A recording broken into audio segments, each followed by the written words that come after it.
नमस्कार। कोभिड-19ले पारेको प्रभाव र यसबाट बच्नको लागि विश्व मानव समाजले अपनाइरहेको विभिन्न उपायहरूमध्ये एक लकडाउन पनि हो। यस्तो लकडाउन वा बन्दाबन्दीको बेलामा पनि आफ्नो पाठ्यक्रमका विषयवस्तुलाई वैकल्पिक विधिबाट पनि सिक्न सकिन्छ र सिकाउनु पर्छ भन्ने ध्येयका साथ प्याप्सन रूपन्देहीले सञ्चालन गरेको यस शैक्षिक कार्यक्रममा तपाईलाई हार्दिक स्वागत छ। प्रिय भाइ बहिनीहरू, हामीले कक्षा 9 नेपाली पाठ्य पुस्तकको पहिलो पाठमा उल्लेख गरिएको दुई मिथका कथाहरू हामीले अध्ययन गरिसके पछाडि यसमा व्याकरण खण्डमा सोधिएका प्रश्नहरूलाई कसरी हल गर्ने भन्ने विषयमा हामी विगत 3 दिनदेखि व्याकरण खण्डलाई अध्ययन गर्दै आइरहेका छौँ। आज पनि हामीले तिनी व्याकरण खण्डलाई अध्ययन गर्ने योजना छ। तपाईलाई पृष्ठ 10 मा व्याकरण सम्बन्धी समस्याहरू दिएका छन्। यसलाई यहाँले समाधान गर्नु छ। पृष्ठ 11 मा पनि हामीले अध्ययन गरेको काल र यसका पक्ष सम्बन्धित समस्याहरू दिएका छन्। पृष्ठ 10 र 11 यस्तै गरी कालसँग सम्बन्धित नै भएर हामीले फेरि पाठ 7 मा पनि अध्ययन गर्नु छ। यसो भनौं, व्याकरण खण्ड कहीँ कतै पनि सकिन सक्दैन। जहाँ भाषा छ, भाषासँग सँगै भाषालाई सुसंगठित गर्ने र विधियुक्त बनाउने व्याकरणको काम हो। यसर्थ व्याकरण हरेक पाठमा प्रयोग भइ नै रहेको हुन्छ। फरक त्यति हो, हामीले कुन पाठमा पुगे पछाडि के सम्बन्धित प्रश्नहरूलाई हल गर्ने वा त्यस्ता खालका समस्यालाई हल गर्ने भन्ने कुरा मात्रै हुन्। नत्र जहाँ जहाँ साहित्य छन् त्यहाँ त्यहाँ व्याकरण पनि छन्। व्याकरण बिनाको साहित्य, फेरि साहित्य बिनाको व्याकरण, यी दुवै परिकल्पना भन्दा नितान्त बाहिर छन्। हामीले सबैभन्दा सुरुमा भूतकाल पढिरहेका छौँ। भूतकालमा पनि सामान्य भूतकाल, अपूर्ण भूतकाल, पूर्ण भूतकाल, त्यसैगरी अङ्ग्रेजी भाषासँग सम्बन्धित भएको, किनकि अङ्ग्रेजी भाषामा एउटा कालका 4वटा पक्षहरू अध्ययन गर्नुपर्छ र त्यो 4औं पक्ष भनेको त्यसलाई नेपाली रूपान्तरण गर्दा पूर्ण अपूर्ण भूतकाल, यसको बारेमा पनि हामीले छलफल गरेका थियौँ। हेरौँ हामीले के विषय छलफल गर्यौं र आज हामी के अध्ययन गर्दैछौँ।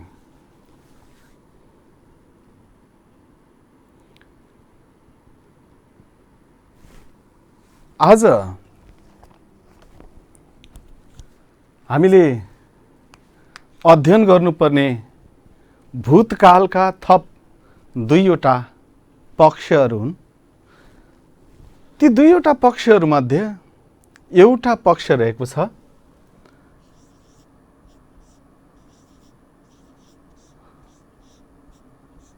अभ्यस्त। अभ्यस्तभूत भन्नुहुन्छ यहाँले। एउटा पक्ष भनेको अभ्यस्त। अभ्यस्तलाई कसरी बुझ्ने? अभ्यस्त भनेको के हो, जसलाई यहाँले अङ्ग्रेजीमा हेबिचुअल पास्ट भनेर बुझ्नुहुन्छ र नेपालीमा यो अभ्यस्त पक्ष घटनाक्रम हुने बेलामा, कथनको समयमा होइन, घटनाक्रम हुने बेलामा ती कामलाई बानी परेको वा अभ्यस्त भइसकेको, ह्याबिट भनेको हो, अभ्यस्त भनेको ह्याबिट, बानी परिरहेको तर अहिले त्यो अवस्था कथनको समयमा त्यो अवस्था नरहेको बुझाउने क्रियापदको अवस्थालाई, काललाई होइन क्रियापदको अवस्थालाई हामीले अभ्यस्त भूत भनेर भनेका छौँ। यसमा धातु जोड धातु सँगसँगै थी का संकुचित रूप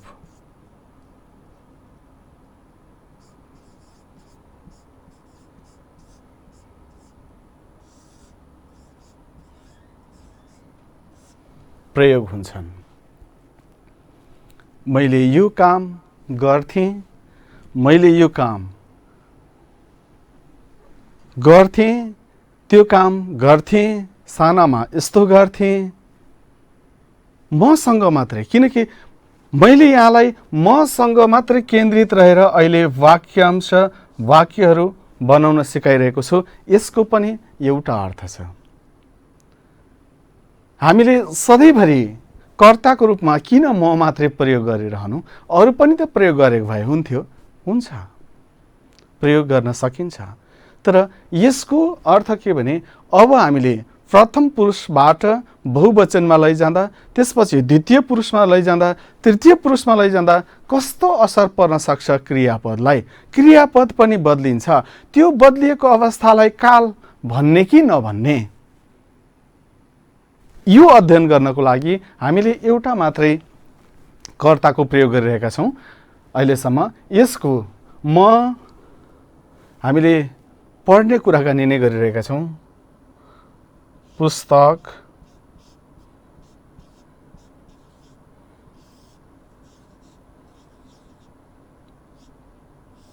पढ धातु हो।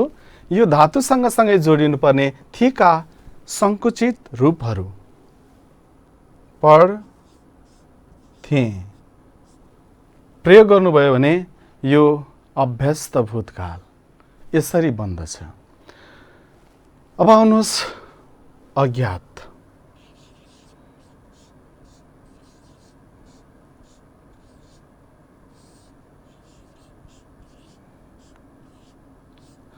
ज्ञात भनेको थाहा हुनु हो।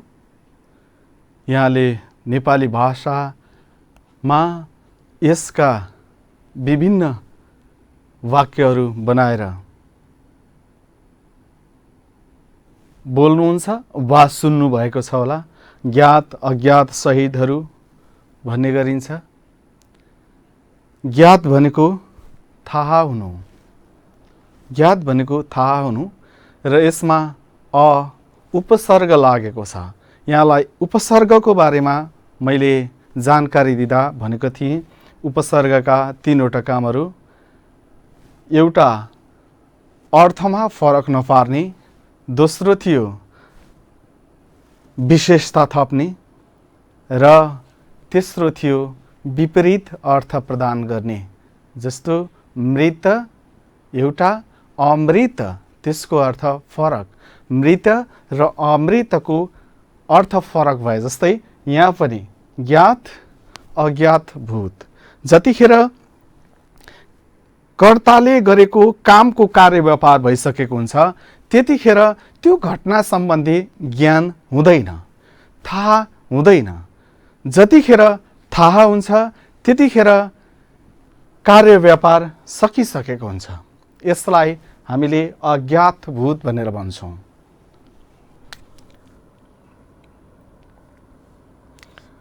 यसको बारेमा पनि मैले भनिसकेको छु। मैले पुस्तक पढ्थेँ, मैले पुस्तक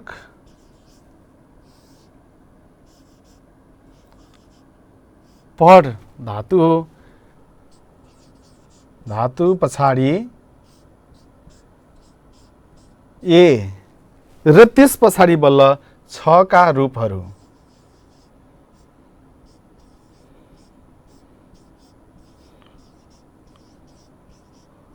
प्रयोग गरिन्छन्। मैले पुस्तक पढ ए छु। अधिकांश भाइ बहिनीले कहिले कहिले जोड्ने बेलामा यसरी जोडिएको पनि पाइन्छ। मैले पुस्तक पढ एछु लगाउनु थियो, मैले यसरी नै एछु लगाइदिन्छु भनेर लगाएको पाइन्छ, तर यसरी जोड्नु हुँदैन। अब यसलाई माथि लगाउनुहोस् अनि पढेछु बनाउनुहोस्। मैले पुस्तक पढेछु। अहिलेसम्म हामीले भूतकालका बारेमा, भूतकालका अन्य पक्षहरूको बारेमा 5 वटा तपाईको पुस्तकमा उल्लेख गरिए अनुसार र थप एउटा पूर्ण अपूर्ण भूत यो पक्षलाई पनि हामीले जानिसके पछाडि कसरी यो अपूर्णमा गएको छ भन्ने बारेमा योभन्दा अघिल्लो कक्षामा हामीले छलफल गरिसकेका छौँ। आजलाई भूतकालका पक्षहरू यति नै गरौँ। यहाँलाई केही समस्या भएमा आफ्ना नजिकका दाइ दिदीहरूलाई पनि सोध्न सक्नुहुन्छ, विद्यालयका गुरु गुरुआमाहरूलाई पनि सोध्न सक्नुहुन्छ र उहाँहरूबाट फेरि अन्य तरिकाहरू पनि लिएर यहाँ उल्लेख गरिएका, यहाँ सोधिएका समस्याहरूलाई यहाँले समाधान गर्न सक्नुहुनेछ। अब हामी लाग्छौँ वर्तमान र भविष्यतर्फ। वर्तमान र भविष्यकाललाई यसरी नै मसिनो गरी नै अध्ययन गर्न जरुरी छ जस्तो त मलाई लाग्दैन, किनकि रूपायक प्रत्यय बुझिसके पछाडि वर्तमान कालका रूपायक प्रत्यय, भूतकालका रूपायक प्रत्यय, भविष्यकालका रूपायक प्रत्ययहरू कसलाई कहाँ प्रयोग गर्नुपर्छ भन्ने कुरा यहाँले बुझिसक्नु भएको छ। यसर्थ पनि भूतकाल बुझिसके पछाडि अन्य कालमा धेरै सजिलो हुनेछन्। र अब आउनुहोस् हामी अन्य काललाई सँगसँगै अध्ययन गर्ने कोसिस गरौँ।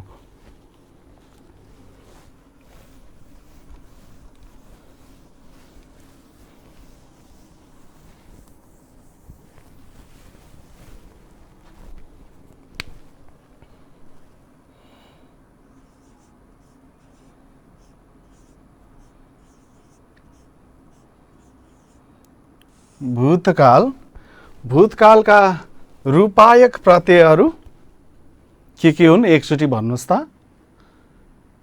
मैले तपाईको आवाज सुन्न चाहिँ सक्दिनँ, यद्यपि मलाई पूर्ण विश्वास छ तपाईले भनेका उत्तरहरू अत्यन्तै सही छन्। भूतकालमा म प्रयुक्त छ भने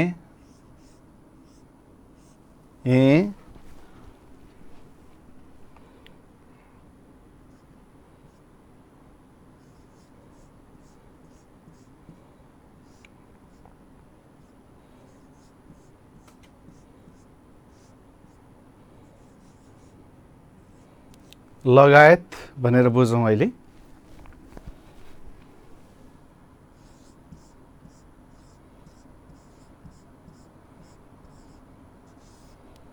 वर्तमान,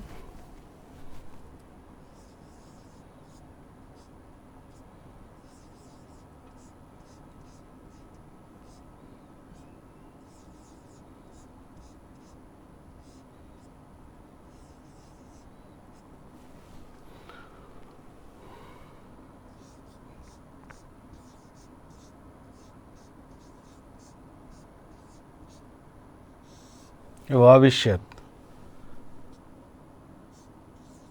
ने छु,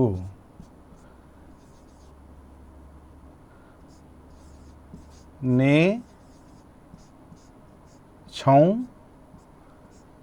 ने छौ, ने छ लगायतका रूपायक प्रत्यय भनेर बुझौँ। अब कालका यी कालका रूपायक प्रत्ययहरू भए। प्रत्येक कालका सामान्यतः 3 वटा पक्षहरू हुन्छन् भन्ने यहाँलाई थाहा छ। पहिलो हो सामान्य,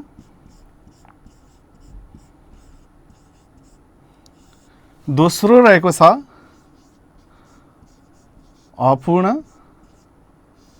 तेस्रो रहेको छ पूर्ण।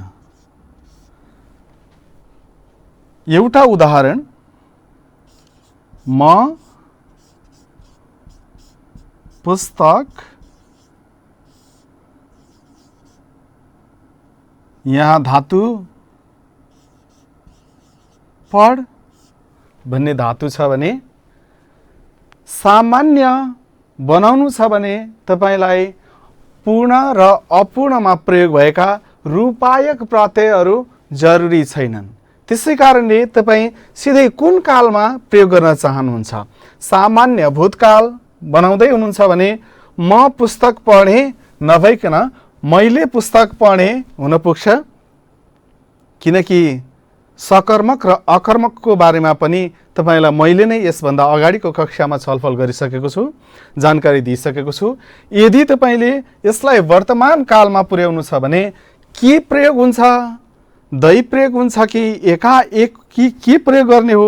झुक्किन जरुरी छैन, किनकि सामान्य भन्नाले कुनै पनि पक्षका रूपायक प्रत्ययहरू प्रयोग नहुने, सिधै कालका रूपायक प्रत्यय मात्रै प्रयोग हुनेलाई हामीले सामान्य भनेका छौँ। यसर्थ वर्तमान कालमा लैजाँदै हुनुहुन्छ भने म पुस्तक पढ्छु वा मैले पुस्तक पढ्छु, म पुस्तक पढ्नेछु, म पुस्तक पढ्नेछु, मैले पुस्तक पढ्नेछु, यसरी सिधै लैजान सक्नुहुन्छ।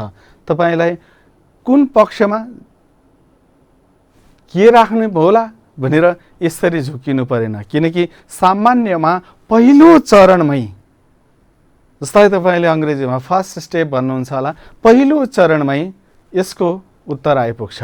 तर यी दुईवटा पक्षमा अपूर्णमा तै वा दै प्रयोग हुन्छन् भनेर हामीले भनिसकेका छौँ। अधिकांशमा दै नै प्रयोग हुन्छन्, किनकि तै र दैको बीचमा पनि केही फरकहरू छन्। पूर्णमा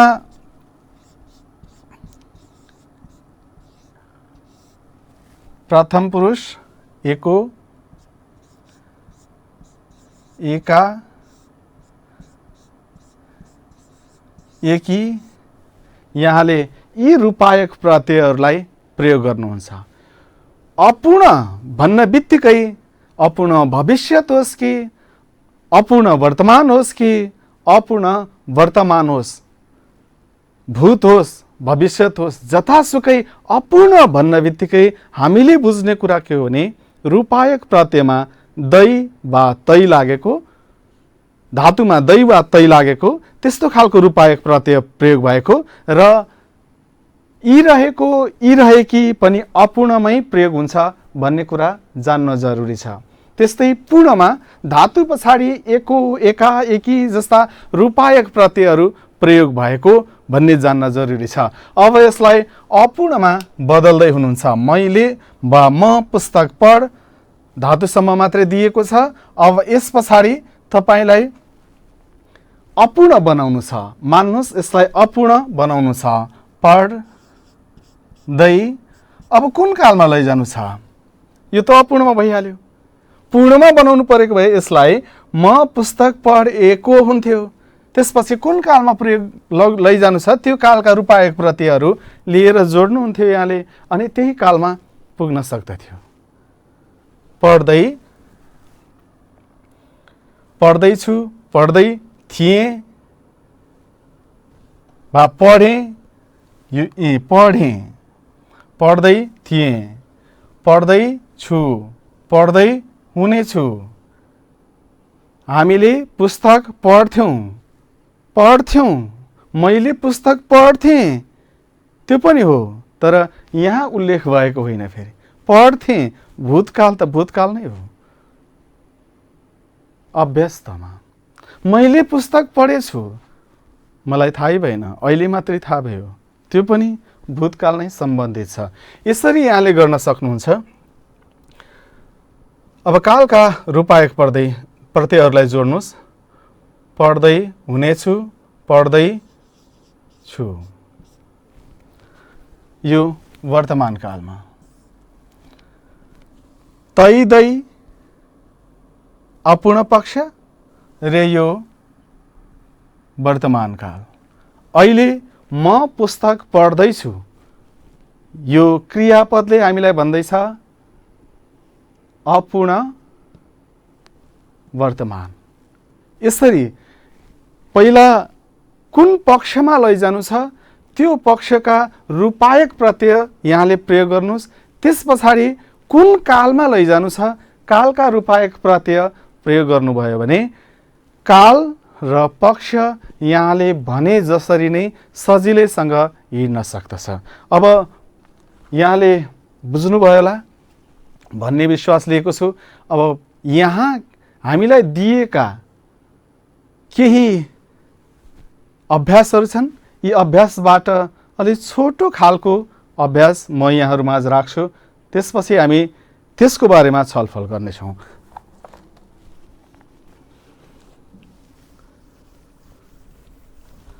काल र यसका पक्षहरू त्यति जटिल चाहिँ छैनन् र त्यति सजिला पनि छैनन्, किनभने हरेक काम हामीले गर्नुपर्छ, गर्दा गर्दै अभ्यस्त हुन्छ। अभ्यस्त बनिसके पछाडि मात्र त्यो काम अलिकति सजिलो लाग्न सक्छ, नत्र त्यही काम हाम्रो लागि फेरि गाह्रो पनि हुन सक्छ। हामीले भन्थ्यौँ फुर्सदै भएन, घरमा बस्ने फुर्सदै भएन। घरमा बस्न पनि त निकै कठिन रहेछ त, अभ्यस्त नहुँदा त त्यस्तो हुँदो रहेछ त।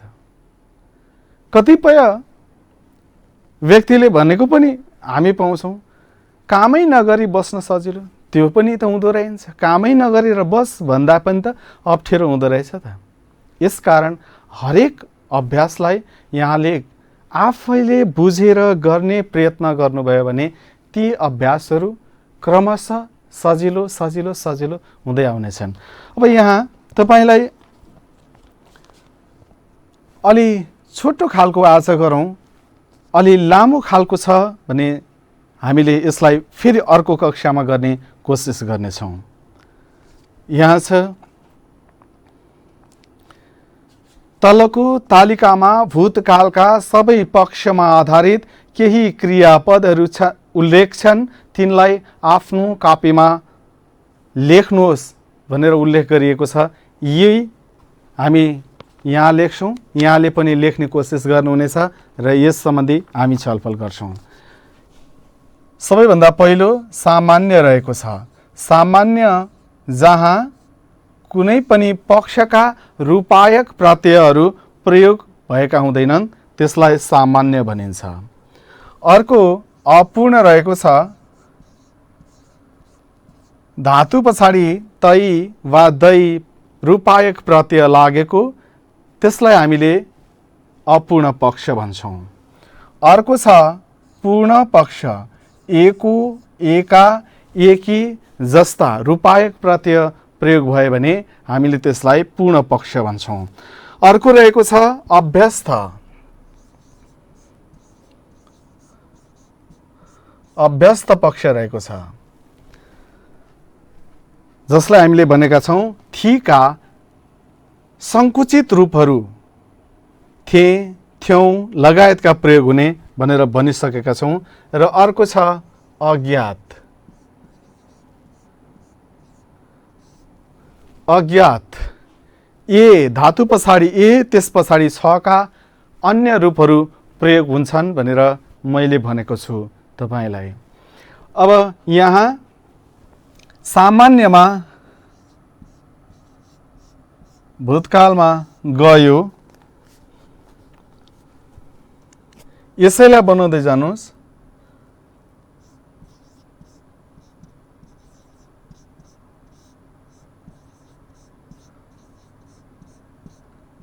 जाँदै थियो, यो भूतकाल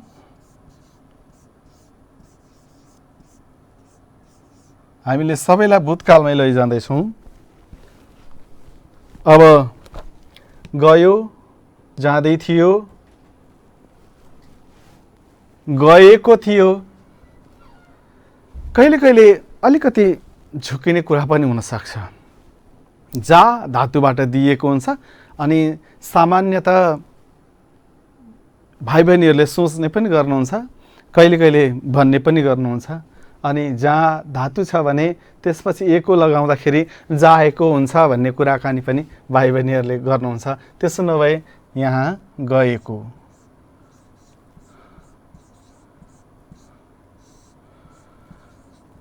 गएको थियो, गएको थियौँ, यसैलाई जान्थ्यो।